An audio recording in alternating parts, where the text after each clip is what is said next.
Imagine walking through a medieval town square, sunlight glinting off timbered roofs, the chatter of merchants filling the air.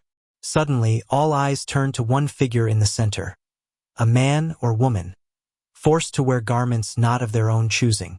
A dress stitched with humiliating symbols, a hat shaped like a donkey's head, a tunic with words screaming shame across the chest. Clothing had become punishment. In an era where public perception was law, these garments were prisons of fabric and thread, tools to control, humiliate, and enforce morality. This was not fashion. This was power. Clothing has always been more than protection from the elements. It signals status, profession, gender, and allegiance. In medieval Europe, it also became a weapon of authority. Courts, guilds, and local magistrates found that forcing someone to wear a specific garment could punish more effectively than a whip or a fine. Unlike physical pain, dress-based punishments lingered. The shame they imposed followed a person long after the fabrics were removed. Today, we dive into the strange, rigid, and often cruel world of medieval clothing punishments. A world where fabric became a mirror reflecting society's fears, desires, and obsessions with order. Medieval society was built on hierarchy and visibility. Wealthy merchants, skilled artisans, and nobility displayed their status through elaborate garments. Poor peasants wore simple, functional clothing. Magistrates and guilds turned this visual language into a tool of discipline. Specific garments or markings could declare guilt, immorality, or social failure without a word being spoken. One of the most infamous examples comes from 14th century France. The fool's cap. Those accused of slander, petty theft, or moral transgressions could be forced to wear a brightly colored cap adorned with bells, pointed ears, or a mock crown. The cap wasn't painful, but it created a spectacle that drew attention, whispers, and ridicule. People laughed, children mocked, and the punished individual became a living cautionary tale. Clothing could mark gender transgressions, too. Men caught in acts deemed unmanly, or women accused of moral improprieties, might be forced into garments traditionally associated with the opposite sex. In a world obsessed with visible order, such transgressions challenged both social norms and divine law. The punishment was simple. Make the wrongdoing visible, tangible, inescapable.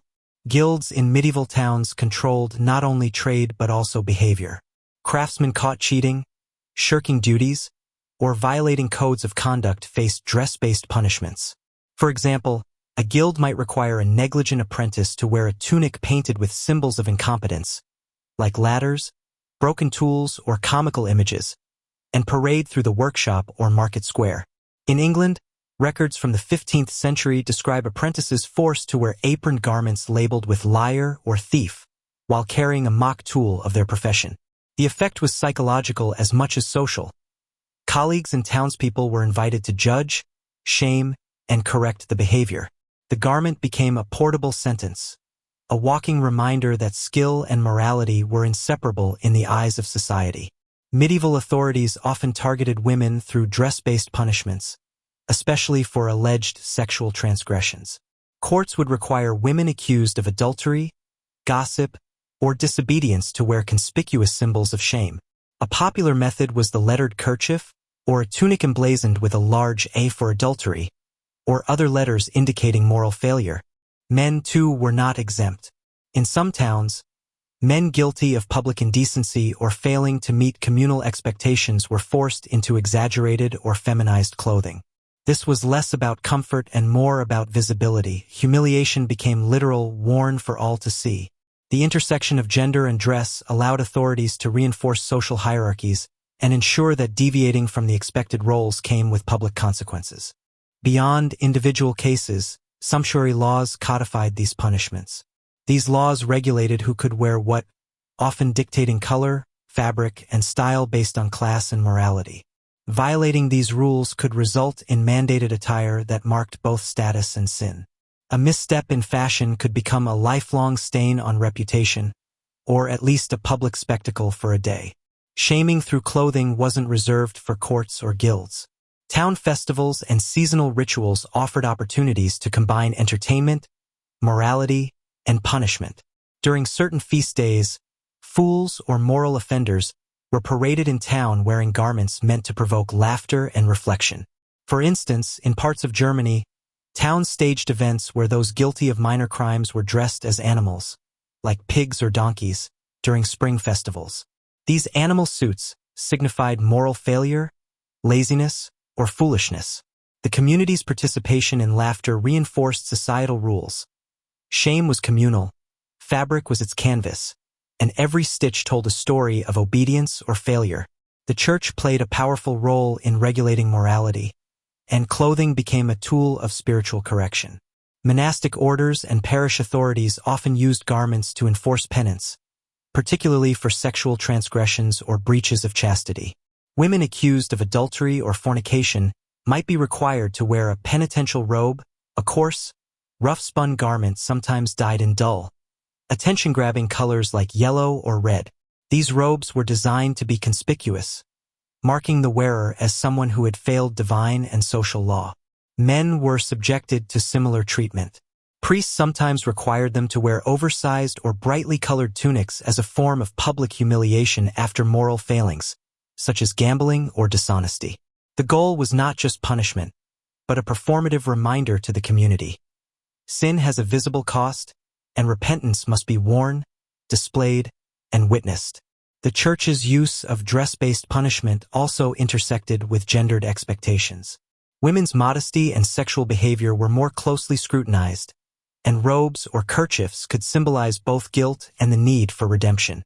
Public shaming through garments reinforced the social hierarchy and made moral authority visible, tangible, and unavoidable. Physical restraints like the pillory or stocks were often combined with shameful clothing to amplify punishment. Imagine a man in the village square, his head and hands trapped in wood, wearing a bright tunic labeled with his crime. Passers-by jeered, children mocked, and neighbors delivered a stinging mix of laughter and condemnation. Clothing, in this case, became an extension of the physical punishment, a second layer of control that lingered long after bruises healed. In England, women accused of theft were sometimes required to wear a shame hood, a hood covered with letters spelling their transgression, while standing in the stocks. The visual statement made the offense unforgettable, both to the punished and to the spectators. The garment transformed the victim into a living announcement, broadcasting morality lessons in real time. Some towns took this further with double humiliation garments. Men might wear a tunic painted with grotesque images of their offense, while their headgear mimicked animals associated with foolishness. Women might be forced into skirts or kerchiefs emblazoned with letters, standing beside public notice boards detailing their crimes. Clothing made abstract judgment visible, turning law into theater and the accused into unwilling performers. Beyond individual morality, rulers and local authorities used dress-based punishment to assert power and control. Political dissent, heresy, or defiance could be marked by garments that symbolized shame. During times of social unrest, rebellious peasants might be forced into brightly colored tunics that mocked their ambitions, while public proclamations detailed their failures. In Renaissance Italy, records show that men accused of slander or conspiracy were sometimes required to parade in garments adorned with symbolic animals, like foxes for cunning or pigs for gluttony. The spectacle served as both punishment and warning.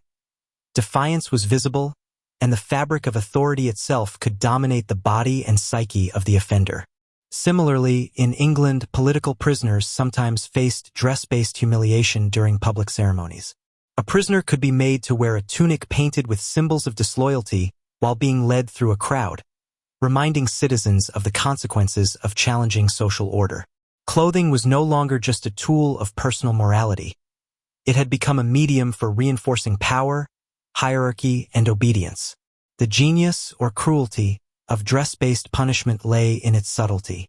Unlike whippings or imprisonment, garments forced the individual to carry their shame everywhere.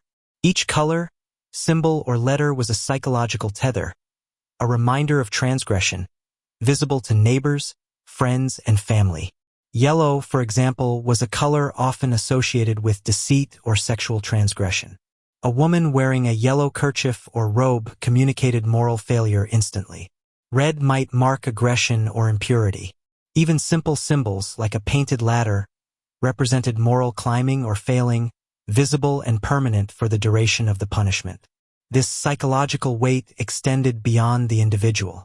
Witnesses internalized lessons through observation. Children learned obedience, neighbors reinforced norms, and society collectively participated in the moral education of its members. Fabric became a tool not just for punishment, but for community control, an omnipresent reminder that deviation carried social cost. By the late medieval and early Renaissance periods, dress-based punishments became increasingly codified.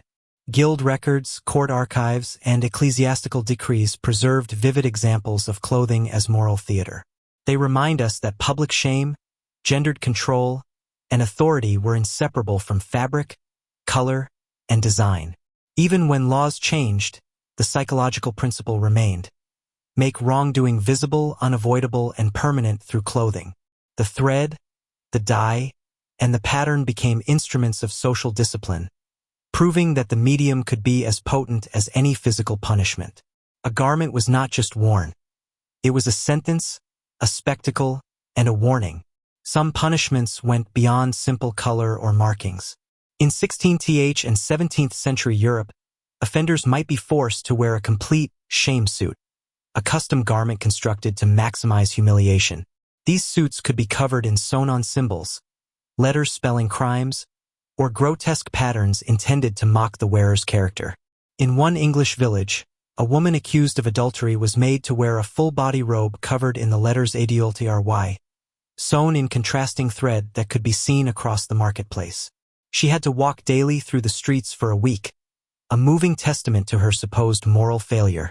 In Germany, a man convicted of gossip or slander might don a tunic featuring a painted fox, his head adorned with a pointed cap suggesting foolishness. These outfits were not merely clothing, they were public statements, social branding, and psychological punishment all at once. The theatricality of the punishment reinforced authority. Authorities understood that the fear of public embarrassment often worked more powerfully than fines or physical pain. Clothing made crime visual, inescapable, and performative. It created a shared spectacle where the community could witness, judge, and internalize moral norms. Dress-based punishments were deeply gendered. Women bore the brunt of moral policing in the streets, particularly around issues of sexuality, chastity, and domestic responsibility. Clothing acted as both armor and cage, marking them as guilty while limiting movement and social mobility. Men were punished too, often for offenses like theft, gossip, or public disorder. But the garments were generally less restrictive. They mocked cunning or failure rather than sexual impropriety. Women's outfits, on the other hand, could stigmatize their sexuality for months, limiting marriage prospects, social engagement, and personal reputation. Authorities weaponized fabric as a tool of gendered control, ensuring women's bodies and actions were visible, monitored, and judged according to strict moral codes. Clothing also intersected with class. Nobility might escape public humiliation, while peasants, servants, and common folk were more likely to bear garments designed to ostracize them. The message was clear. Power, shame, and social hierarchy were stitched together, woven into every seam of the punishment. Dress-based punishments were not uniform across Europe. In France, the dunce cap combined headwear with a tunic to punish disobedient children or morally errant youth. In Italy, political prisoners sometimes paraded in robes decorated with symbols of their offenses, while church authorities required penitential garments dyed in striking colors. In Scandinavia, women convicted of adultery might wear bright scarves, with local villages ringing bells to announce their shame. These variations highlight a shared principle: visibility and spectacle.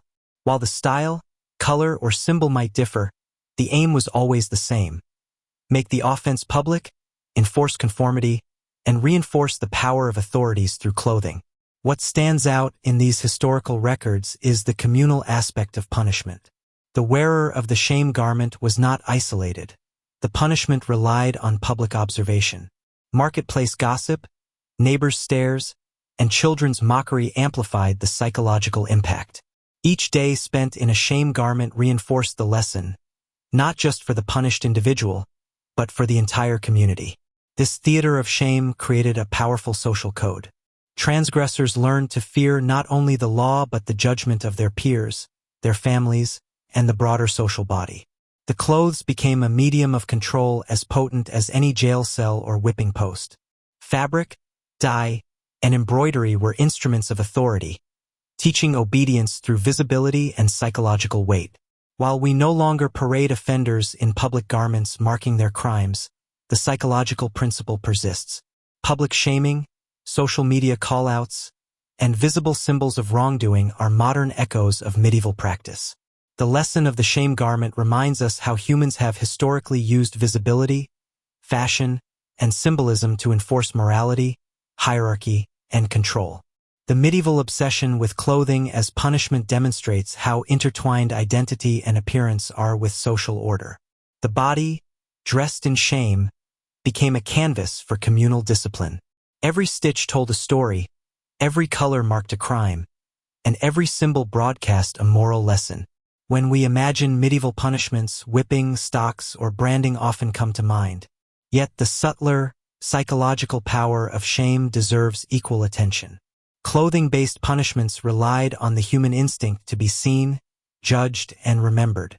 They remind us that authority often functions not only through force but through visibility, spectacle, and the careful manipulation of appearance. The fabrics of the past carried weight far beyond their threads. They disciplined bodies and minds, enforced gender norms, and broadcast moral hierarchies across villages and towns. A simple tunic or hood could become a living sentence, a moving sign of human compliance and social control. By studying these practices, we gain insight not only into medieval society but into the enduring power of shame as a tool of authority.